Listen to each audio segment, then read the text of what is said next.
what if I stumble over my words? What if I make this video and no one likes it? What if this video goes off and gets 1,000,000 dislikes? What if I throw up while I'm recording this video? You know, sometimes we tend to look at negative things way too much, whether it's creating a video or we're on the pitch playing. So in this video, I'm going to be going over how you can stop thinking negatively when you're playing football.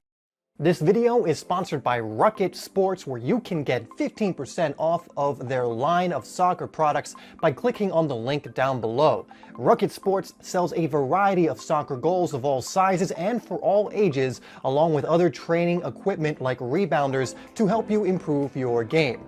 They are not only great for team training, but for your own individual training as well.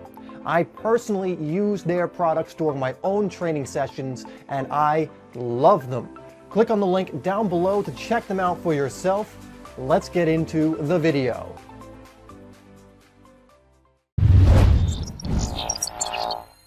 What's up, everyone? You know who it is. It's Dave here from SimplySoccer, where we are helping you improve your game and stand out on the pitch.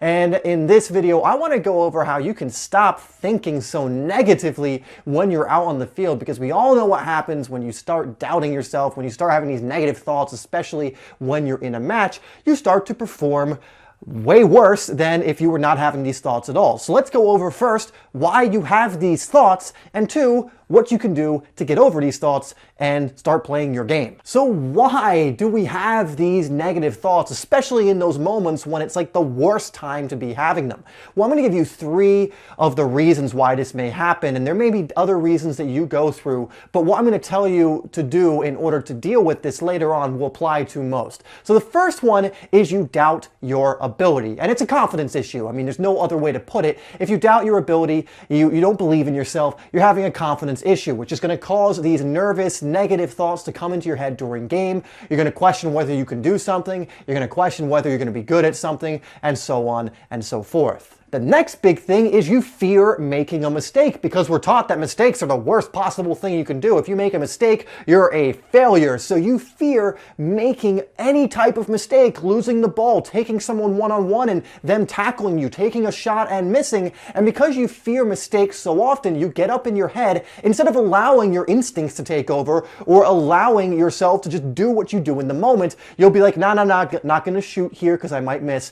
I'm not going to try that through ball that could put my teammate in on goal because it might get intercepted. And this fear of mistakes causes you to reel back, play safe, and overthink things. And third is you beat yourself up when you do make a mistake, because it's inevitable. There are very few, even professional players, that go through a game without making a single mistake. The difference is most of them don't beat themselves up over their mistakes, but a lot of us do. A lot of players do. They make a mistake and they don't forgive themselves. They take that mistake into the rest of the game and it affects their performance. Now, I actually did make a video on how to get over mistakes, how to deal with them, and they applied to those last 2 things I went over, so I will have that come across and link it down below, because if this is something that you fear and this is the reason you're having negative thoughts, then that video is for you, because it will help you get over it. Okay, so those are some of the common reasons why you're getting these negative thoughts. Now we need to know how to get over them. You see, the big problem is you're up in your head and you're overthinking everything. When you're playing football, you don't want to be in your head. You don't really have time to think anyway.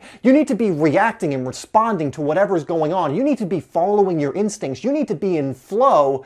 So we need to get you out of your head. So start getting in the moment. Try and shut off your thoughts completely, positive or negative. Because again, for any of you who have experienced flow, especially in a match, you'll have noticed that you probably played a lot better. Why is this? Because you are reacting to the situation and everything that's unfolding around you instead of deliberating over everything and being like, what should I do here and what should I do there? You've trained hard in order to become the player that you are. So allow those qualities, allow your training to come through instinctually, allow the flow to happen so that you play the way you've trained. So essentially, get yourself into the moment. Now that can sometimes be easier said than done, but if you just notice yourself overthinking, start paying attention to the things around you. Start paying attention to the players around you. I mean, if you're thinking, that means you're probably not marking the man you need to be marking. That probably means you're not aware of the space you need to be aware of. So start focusing on those things. Start focusing on the way you feel maybe. Start focusing on things that are now in the present moment instead of thinking or focusing on the thoughts that are in your head. And the sooner you can get yourself out of your head, the sooner you're going to stop thinking negatively, and the sooner you're going to stop doubting yourself, which will allow you to go back into the game, get into flow, and play the way you know you can play. All right, guys, so this is just a very simple idea, but I get so many players talking about how they think negatively in the moment in their matches, how they doubt themselves, all of this stuff. So again, take a look at the video I linked below that's going to help you again to stop thinking negatively, or stop or how to get over mistakes. That's the video, because I think that's a lot of the issue with a lot of you. Also, guys, I'm going to have an interview with my college coach come out in the next few days, so make sure you stay tuned for that. Make sure you hit the bell icon down below so you don't miss it. You know, I asked him a bunch of questions that you guys asked me, some questions of my own, and he gave some incredible answers. So for any of you who are interested in playing at the college level or beyond, you're not going to want to miss those videos. So make sure you're subscribed and you hit that bell icon. All right, guys, so thank you so much for tuning into this video. I really do appreciate it. Make sure you like and share the video. I'll put 2 other videos up on the screen now so you can continue to learn, to improve, and stand out on the pitch. Be sure to hit the bell icon so you don't miss those interviews or the interview with my college coach, and I will see you in the next video.